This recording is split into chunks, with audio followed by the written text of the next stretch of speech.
And for a lot of the times that I was traveling, I learned a lot about how to film with your phone or with your mirrorless camera on the go. So I'm going to give you tips with your phone, and then I'll give tips to the people who want to use your DSLR camera. Hmm. And with the phone, it's all about making sure you have some kind of tripod, gorilla pod, selfie stick that you can use so you can film yourself. It's great where you can film the landscape, but when you can film yourself and in different parts of the scenery, it makes your video look more relatable rather than just a bunch of scenery. And I've learned that because I used to just film scenery, but it wasn't until I started featuring my face that people actually liked it and engaged more. And so find ways to film yourself. Also, switch up your shots. You have your wides, mediums, and close ups. And so you use your wides to pick up the establishing shot. So, where are you? So, do a wide pan, tilt, or static shot of your location, and then do medium shots of you and your selfies or things that you think are look cool. And then get close up, get some details of flowers, details of water, details of leaves, details of animals. You can get that close.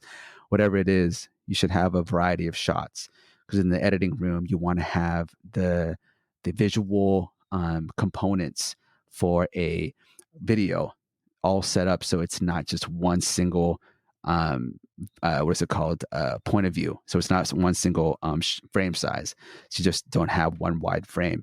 You want to have wide, mediums, and close-ups switched off back and forth, and you want to keep it interesting. So go from a wide to a medium, medium to a close-up, close-up to a wide, wide, close-up to a close-up, and it's a Nice. visual language. And then another thing you want to do as you're going up mountains and traveling and on whatnot is that you want to have a case in case you like drop your phone. So please have a case.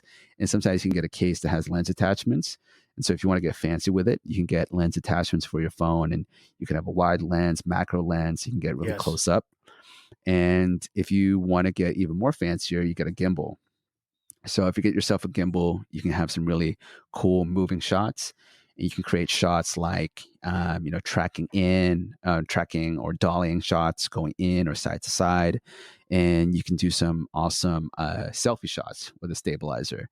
And then when it comes to just editing in general, edit to the music, edit to the beat if you can. And if not, if that's not your style, just make sure that your music fits your tone, fits the mood, and also that it doesn't overpower your vocals or your vlog. And so other than that, when you have DSLRs, if you want to get even more fancier, DSLRs and drones. For me, who have flown drones over World Heritage sites in Japan and over New Zealand and Europe. Well, not Europe. I don't think I had the drone in Europe. But what I've learned when you're flying your drone over Cambodia and all those places too, is that you need to have you need to keep your eyes on the drone.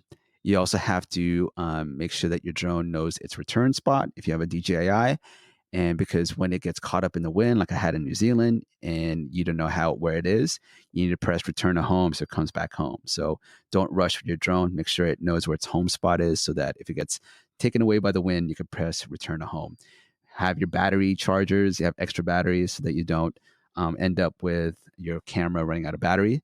And also, when your DSLRs, just have one lens and try to just have a lens between like a 18 to 100 focal length, like an 18 to 35, 24 to 70, 70 to 100. But I really would suggest having a wide lens so that you can crop in the future. But having a 24 to 70 is a really great range, or an 18 to 35.